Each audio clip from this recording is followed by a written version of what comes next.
Hello, I'm Ryan Alexander, and I would like to thank all of you for taking your time to be here today. I'm going to show you in under 20 minutes how my capstone experience this summer changed my view on science and the entire scientific realm forever. I'm here to tell you about the biohacking and do-it-yourself science movement, aka DIY science, and specifically DIY bio. It's spreading across the world and changing scientific awareness as well as delivering science to the hands of the common man. Now here's how they're doing it.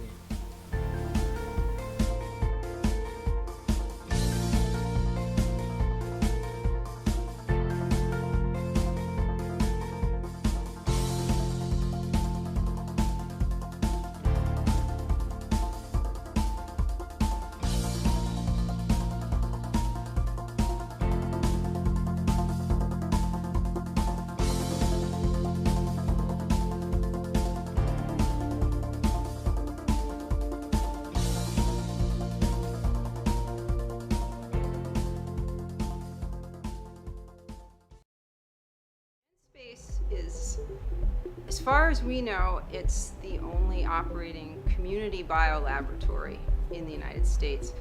There are other labs that have started, but they weren't so aggressively community oriented. They didn't teach classes and stuff like that. There have been labs that had the idea before us, namely BioCurious, for example, but by sheer bad luck on their part, they weren't able to actually open until just recently. Now they're open for business and they're going to be quite great. This is Ellen Jorgensen, the president of GenSpace and a pioneer in the DIY bio movement.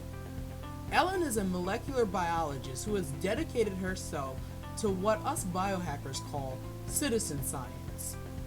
The idea behind citizen science is to take high-level scientific concepts and make them more understandable to the average person.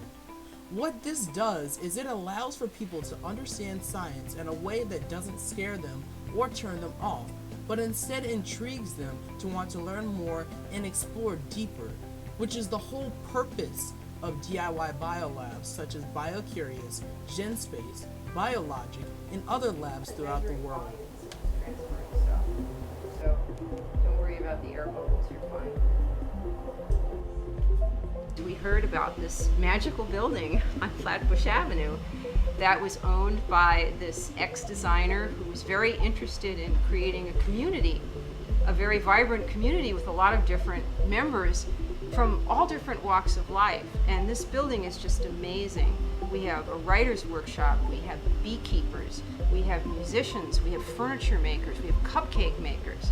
And we've already done several joint projects with people from completely outside the biology field. And I think that's a real plus that sets us aside from a traditional lab also, is that we're right in the middle of all these different creative disciplines. And you never know where your next idea is going to come from. This summer, during my mentorship in Biologic Labs, I not only learned a lot about the DIY bio movement, but also a ton about the makers movement as well. Biologic Labs was located within the 757 Creative Space, a place where people from a variety of disciplines can come to work and synthesize their creativity to achieve greater projects. This is a common theme in the DIY and maker community. It's a new sense of entrepreneurship that focuses on making social connections and bringing together skilled individuals to foster greater achievement. Another exciting place my mentors showed me was the 757 Makerspace, the focal point of the maker movement in Hampton Roads. The Makerspace offers crafters and inventors of all skill sets, a place to work together to foster success and spread what they learned and discovered to others. Here is a little bit more about the Makerspace from the experts.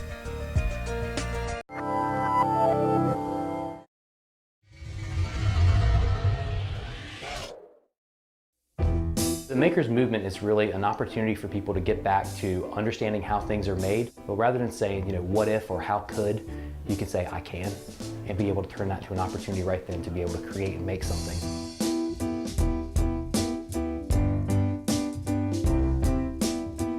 The 757 Makerspace is a community workshop and prototyping center. The genesis for this is if you have an idea, you can come here and make it. We've got artists, we've got crafters, we've got makers, for them to be empowered to come in and learn a tool, or they've got an idea of something they want to make, and the tool is literally just a tool. It doesn't matter what that is. So the premise here is we don't take people all the way through and teach them a lot of extra stuff they don't need. We give them just enough knowledge to be dangerous. And I say that in a positive way, in that it's just what they need to get their project, and then just a little bit more to be able to turn them loose, and then let them be able to create and expand from there.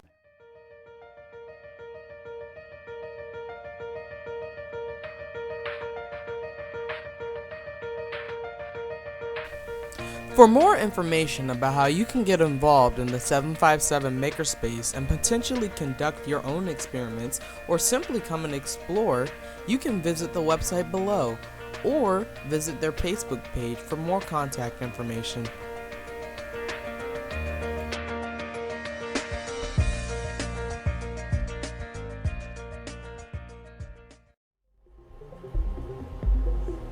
We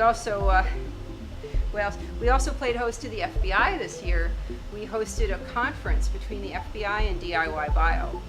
So agents in all the major cities and leading lights in the DIY bio field came together in New York for 2 days. We had agents transforming bacteria and turning it green, all wearing very loose shirts, and a good time was had by all. We want them to know who we are, what we're doing, that we're not doing anything that they have any need to be concerned with. Unfortunately, it kind of backfired in that now they sort of get us involved in a lot of these conferences between DIY Bio and law enforcement and Homeland Security. At the beginning of the DIY Bio movement, due to modern threats of terrorism and biological weapons, the FBI saw it necessary to take watch over biohackers to make sure they were never up to anything suspicious. The start of this relationship, although at first appearing adversarial to the DIY Bio movement, has now proven beneficiary, providing a well-established relationship between DIY Bio and law enforcement.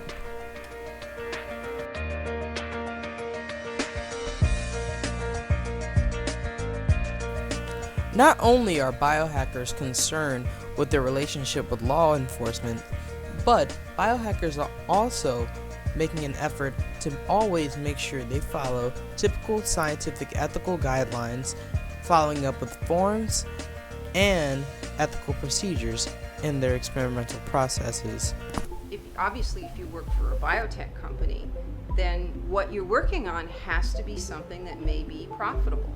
You can't work on something just for artistic reasons or for fun or because you're curious or because you've never done it before. Maybe it's been done a million times, but it's new to you and it's very exciting. So you can't get that in any other place, and there's no other lab that's going to open itself up to you except on special occasions. So that's why it's important, I think, to have these sorts of labs. And it promotes science literacy, which is so important, especially in the United States, when I feel like we're falling behind in STEM education. So the more people get their hands wet doing this sorts of thing, I think the better they'll be able to cope with all of the moral and social issues that this new technology is bringing up. The problem with the traditional lab is that they're tied towards results that are tied to either funding or profit.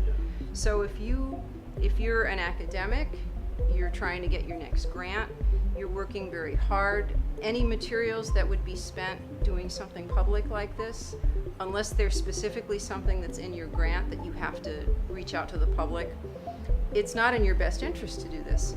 And what's great about GenSpace is I think it really speaks to what made most scientists in the beginning is they like to play and tinker, and it's a space where you can do that. And a lot of professional scientists get very excited when we talk about a place where you can tinker.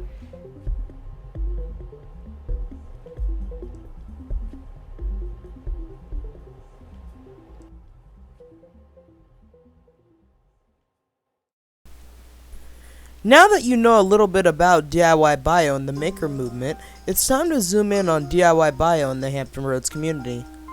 This summer, I spent my capstone experience working with Rhett Sanders and Jameson Dungan in Biologic Labs, a small biotech lab, or hackerspace as called by many biohackers. I'm going to discuss the variety of supplies and materials within your grasp at Biologic Labs, as well as crucial lab skills you'll pick up on while you're there. But first, a word from my two mentors in a Dissect episode where they were both featured as their lab was first getting on its feet.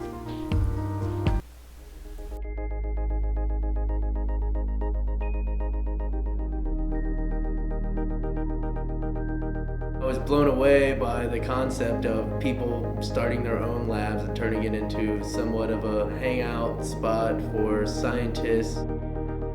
Thinking to myself, like, we should do that. We can do that.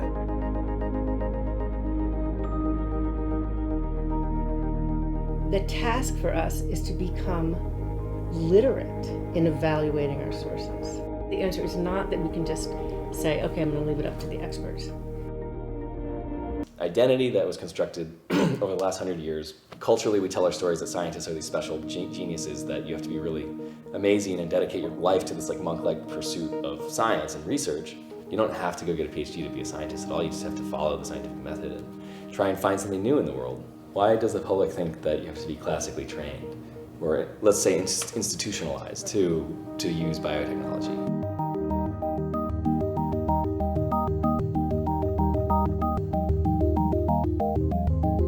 There's a lot of debate and philosophy behind what the hacker ethic is, but to me, it's somebody who's curious and they want understanding of systems. They want to kind of peer behind the curtain and see what's really going on behind the scenes. They want to take things apart, have understanding. If you understand the concept, nobody can take that away from you.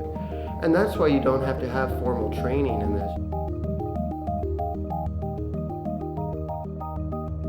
I mean, there is a lot of complexity to biology, so people do need to learn some things. I don't think it necessarily has to be done in the traditional institutionalized During my time at Biologic, I had originally come with the intention of synthesizing artificial nucleic acids. But we soon found out that the primers for them were very overpriced, so we switched gears. Rhett and Jameson decided to take me on a summer experience that would teach me how to work effectively in a biotech lab, and taught me important lab skills that I would use in the future. They taught me how to screen growth plates for bacteria, how to make LB broth, how to clean labware, how to use a microcentrifuge, how to prepare a mini prep kit for bacterial transformation. They taught the difference between sterile and clean objects, and as well as how to autoclave glassware using a pressure cooker. They taught proper pipetting technique, and they also taught proper incubation periods and temperatures for bacteria. Ultimately, by the end of the summer, after lots of trial and error, I successfully transformed a harmless strain of E. coli to be ampicillin resistant. Along with the visit to the 757 Makerspace, this was one of the high points of my capstone experience, and where I felt the greatest amount of excitement. Even though throughout the summer I only worked with bacteria, there is an abundance of resources and lab equipment available for you to use at Biologic Labs. And I highly suggest that you look into it as you pursue your senior capstone project. So Rhett is, and I remember telling him at a party, I was like, yeah, I built my own PCR machine and stuff. And he's like, what are you talking about? Like, you're full of it. And we finally got together and he saw this and he was really into it and was like, let's make this happen. So it's like you have these negative and positive ions that help open up the pores and move the DNA through it. And so then you have this bacteria cell. We want to make a community lab where biotechnology is accessible and democratized to anybody who's even remotely curious. So what is DRI Bio? DRI Bio is this brand that conveys non-institutional biotechnology, access to it, and research and public labs, and access to the tools and kind of hackers and makers. So in conclusion, I would like you to ask yourself, what is DIY Bio? Now that you have seen this presentation, And I want you to think about what next steps might you take to get involved in this movement. There are labs across the world doing amazing things for science and the DIY bio movement as a whole, solving problems and having fun. Here's Ellen one last time in her TED Talk about the movement, addressing the labs across the world. The only thing that got us through that period was that we knew that all over the world there were other people that were trying to do the same thing that we were. They were opening biohacker spaces, and some of them were facing much greater challenges than we did. More regulations, less resources. But now, 3 years later, here's where we stand. It's a vibrant global community of hacker spaces. And this is just the beginning. These are some of the biggest ones. And there are others opening every day. There's one probably going to open up in Moscow, one in South Korea. And the cool thing is they each have their own individual flavor that grew out of the community they came out of. Let me take you on a little tour. Biohackers Work Alone. We work in groups, in big cities, and in small villages. We reverse engineer lab equipment. We genetically engineer bacteria. We hack hardware, software, wetware, and of course, the code of life. We like to build things, and we like to take things apart. We make things grow, we make things glow, and we make cells dance. The spirit of these labs, it's open, it's positive. I once again would like to thank all of you for being here today to learn about the DIY bio movement and how it is changing our world and community. Before you leave here, I would like to leave you with the link to the DIY Bio website as well as the website for Biologic Labs. So if you're interested, you can get active. If you have any other questions, you can come ask me or contact me via email. Thank you and have a wonderful day.